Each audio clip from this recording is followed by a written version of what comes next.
Bismillahirrahmanirrahim. Assalamualaikum warahmatullahi wabarakatuh. Alhamdulillahirabbil alamin. Asyhadu an la ilaha illallah, asyhadu anna Muhammadar Rasulullah. Qala Allah Ta'ala fil Qur'anil Karim, a'udzubillahi minasyaitonir rajim. Bismillahirrahmanirrahim. Wa min ayatihi an khalaqalakum min anfusikum azwajan litaskunu ilaiha wa ja'ala bainakum mawaddatan wa rahmah inna fi dzalika laayatil liqaumin yatafakkarun.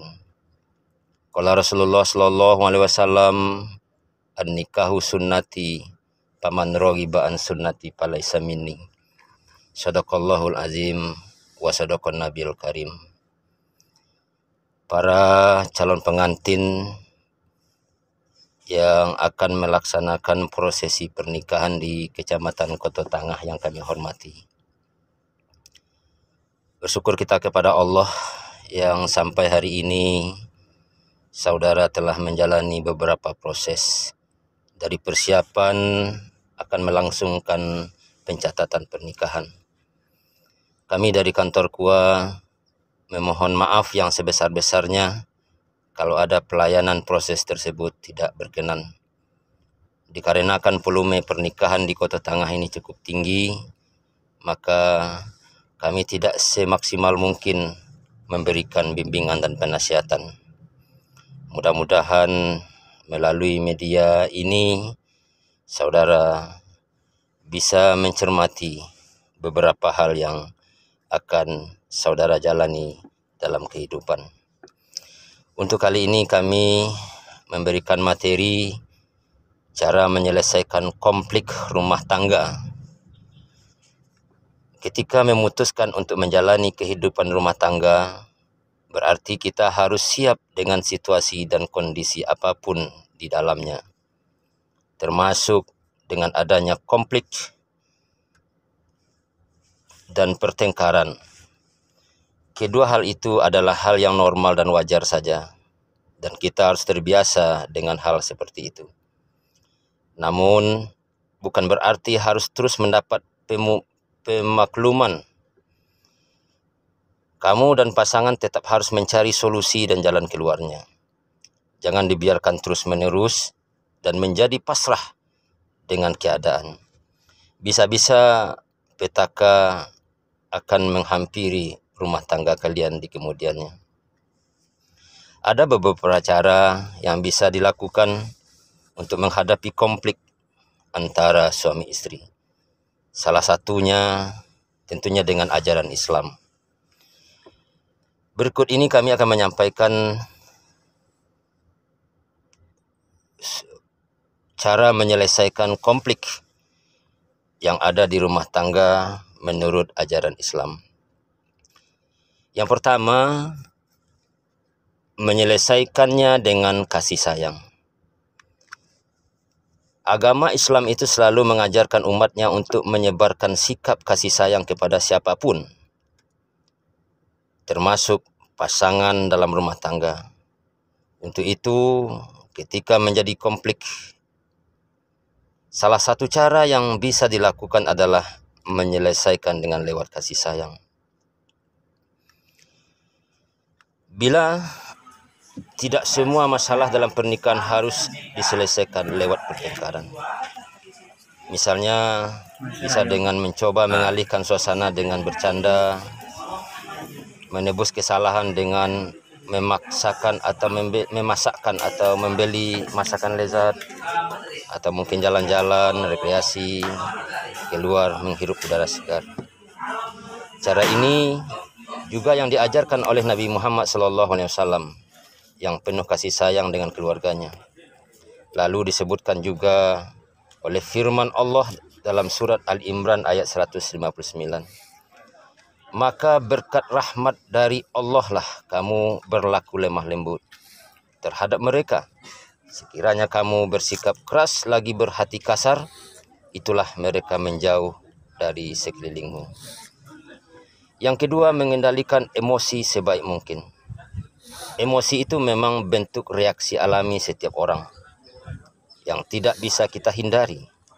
Namun bukan berarti harus selalu diikuti seseorang bisa mengendalikan emosinya dengan bersikap lebih sabar, lebih disukai oleh Allah Subhanahu wa taala. Sebagaimana yang dikatakan dalam sabda Rasulullah SAW, barang siapa menahan amarah padahal ia mampu melakukannya, pada hari kiamat Allah akan memanggilnya di hadapan seluruh makhluk. Kemudian Allah menyuruhnya untuk memilih bidadari yang ia sukai. Hadis riwayat Ahmad, Abu Dawud, Tirmizi, dan Ibnu Majah. Berikut Rasulullah juga menyatakan, jangan kamu marah, maka kamu akan masuk surga. Maka dari itu salah satu cara menyelesaikan konflik rumah tangga menurut ajaran agama Islam adalah dengan bersikap sabar. Ingat, api yang sedang membara tidak bisa diatasi dengan api juga. Hal itu justru membuatnya semakin besar dan tidak terkendali. Yang ketiga, saling memberi nasihat dengan lembut. Ketika terjadi konflik dalam rumah tangga, biasanya kedua belah pihak akan merasa dirinya paling benar, sehingga masing-masing teguh dengan pendiriannya. Padahal tindakan seperti ini hanya akan membuat situasi semakin runyam. Maka dari itu, cobalah untuk menyelesaikan dengan pendekatan yang lebih lembut. Mintalah pasanganmu untuk duduk dan saling bermusyawarah, mencari solusi dari masalah kalian. Dengan bersikap saling mendengarkan ini, permasalahan bisa lebih cepat diatasi dan hubungan semakin harmonis. Yang keempat, saling memaafkan satu sama lain. Bersikap keras kepala dengan saling bertahan di posisi masing-masing itu tidak akan pernah menyelesaikan masalah. Apabila jika ditambah dengan tidak ada yang mau meminta maaf duluan. Untuk itu harus bersikap bijak, menyadari bahwa tidak ada manusia yang sempurna. Setiap diri kita, termasuk pasangan, pasti membuat kesalahan. Untuk itu mengambil langkah untuk minta maaf bukan berarti menjatuhkan harga diri. Justru itu bisa menunjukkan kadar kedewasaanmu dalam rumah tangga.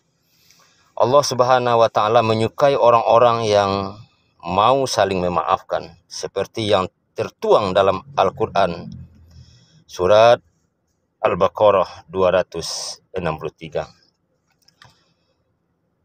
Perkataan yang baik dan pemberi maaf lebih baik dari sedekah yang diiringi dengan sesuatu yang menyakitkan perasaan si penerima. Allah Maha Kaya lagi Maha Penyantun. Kelima, saling menyadari hakikat dan kodrat diri masing-masing. Cara menyelesaikan konflik rumah tangga menurut Islam selanjutnya adalah dengan memahami kodrat masing-masing. Misalnya mengenai kodrat suami seperti yang tertuang dalam ayat berikut. Laki-laki itu pelindung bagi perempuan, karena Allah telah melebihkan sebahagian mereka atas sebahagian yang lain. Dan karena mereka telah memberikan nafkah dari hartanya, maka perempuan-perempuan yang soleh, yang mereka taat kepada Allah dan menjaga diri ketika suami tidak ada, karena Allah telah menjaga mereka. Perempuan-perempuan yang kamu khawatirkan akan nuzus, hendaklah kamu beri nasihat kepada mereka, atau tinggalkan mereka di tempat tidur atau pisah ranjang. Dan kalau perlu, pukullah mereka. Tetapi jika mereka mentaatimu, maka janganlah kamu mencari-cari alasan untuk menyusahkannya. Sungguh, Allah Maha Tinggi lagi Maha Besar.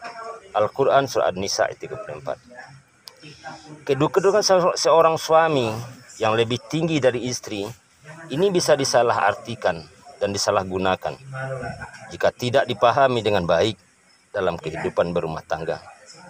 Kepemimpinan seorang laki-laki di sini bukan berarti ia berhak atas perilaku otoriter keras, selalu benar, akan tetapi lebih kepada perilaku yang adil, mengayomi sang istri. Seorang suami yang baik harus mampu menaungi, melindungi, mendidik, menyayangi, dan menempatkan diri dengan lembut. Dengan memahami kodrat ini, sejak dari awal, pasti konflik rumah tangga bisa lebih dihindari. Yang terakhir, menjaga komunikasi dan saling percaya. Cara menyelesaikan konflik rumah tangga menurut Islam yang terakhir adalah dengan tetap menjaga komunikasi dan kepercayaan. Hal ini lantaran keduanya adalah pondasi utama dari kekuatan sebuah hubungan. Dengan adanya komunikasi yang lancar dan terbuka, kesalahpahaman dalam rumah tangga bisa diminimalisir. Untuk itu, perkara apapun yang mungkin menerpa kehidupan rumah tangga di kemudian hari bisa dihadapi. Mau itu kecil, mau itu besar, baik untuk selalu dikomunikasikan sama-sama. Lalu, sikap saling percaya bisa membuat prasangka-prasangka buruk atau suudzon bisa dihindari, sehingga hati pun bisa jauh lebih tenang. Allah Subhanahu wa Ta'ala sudah berfirman dalam ayat berikut, "Wahai orang-orang yang beriman, jauhilah kebanyakan prasangka, karena sesungguhnya sebahagian tindakan prasangka adalah dosa, dan janganlah kamu mencari-cari kesalahan orang lain." Seperti itulah cara menyelesaikan konflik rumah tangga menurut agama Islam. Semoga saudara-saudara yang menikah di Kecamatan Koto Tangah tetap mendapatkan rumah tangga yang sakinah, mawaddah, warahmah, dikaruniai anak keturunan yang soleh dan solehah, dan sebagai penguat daripada Sumando Koto Tangah pada prinsipnya adalah Kota Padang dan Indonesia.